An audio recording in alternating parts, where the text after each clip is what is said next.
hope so. I hope so, too. He's running for Senate in Missouri. Austin Petersen joins us. Austin, welcome. Welcome, Austin. Morning, Stu. Hi, Glenn. Thanks for having me on. You bet.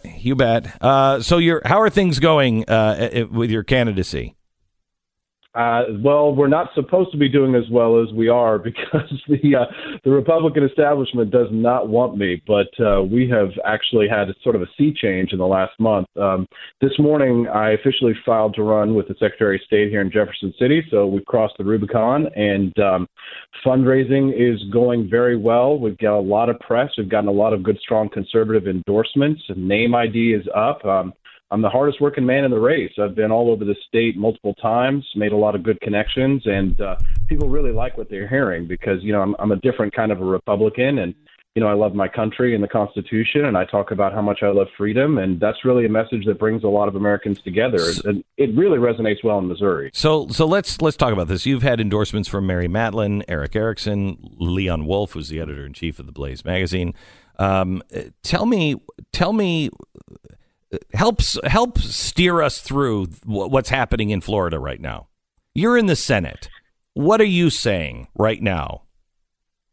Well, the first thing is, we've got to be humans and empathize and say, I absolutely sympathize with the victims of this shooting. And, I have my principles that I want to stick to. But the truth is, Glenn, is there's no tragedy, no matter how great, that justifies taking away the rights of innocent people.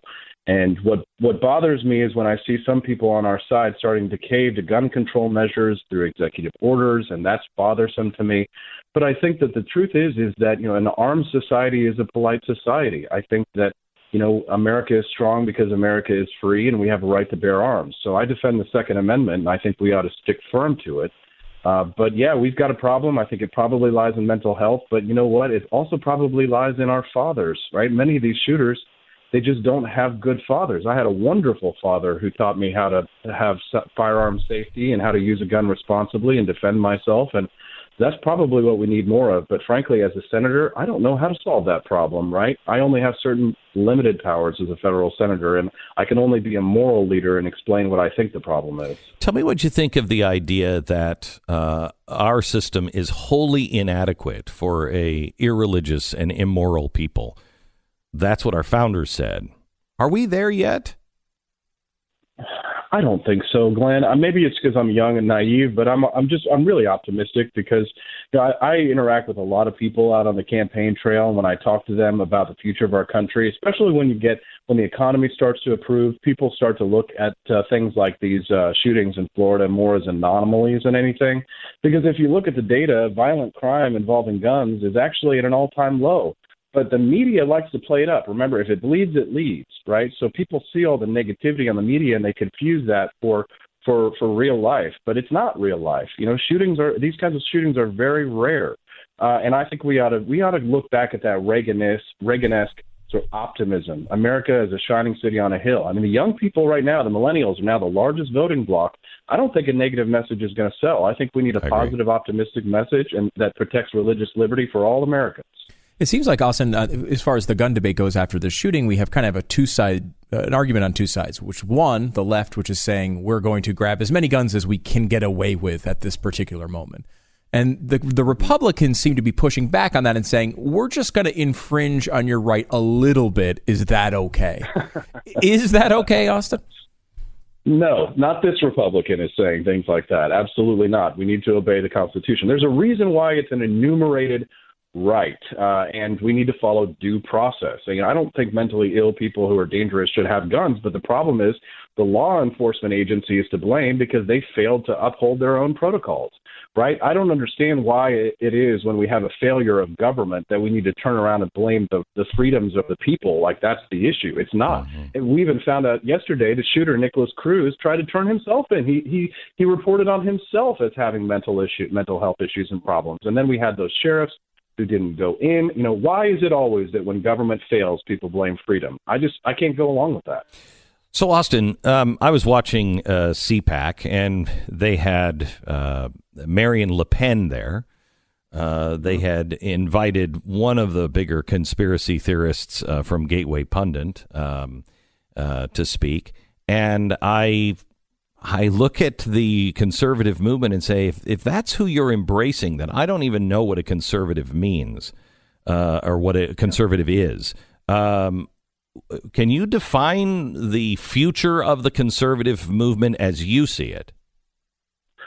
Thank you for asking that question, Glenn. I have had a conversation with Ben Shapiro about this, and both of us agree. Conservatives need to accept the libertarian view on government, and libertarians need to accept the conservative view of institutions, families, friends, neighbors, churches that will be needed if we have a smaller government to solve society's ills. Amen. And, I think the problem is that libertarians and conservatives, we've been sort of at each other's throats, but in order for us to of the populist wave that we're seeing right now, which has, I'll admit, there are some libertarian instincts there, but generally they tend towards the darker side, towards statism very frequently.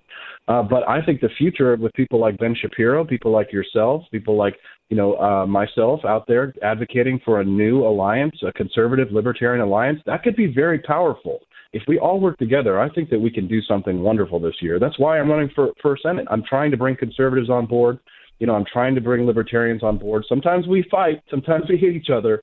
But I think that we should do what's in our best interest for our country. That's why I'm running. Do you have any, as far as congressmen, senators that are currently serving that you look at and you say have this vision right? We have one, and I think that does, Thomas Massie, coming on here next hour. Is there anyone that you look at like that and you say, finally, at least that person's in there speaking and I can team up with them?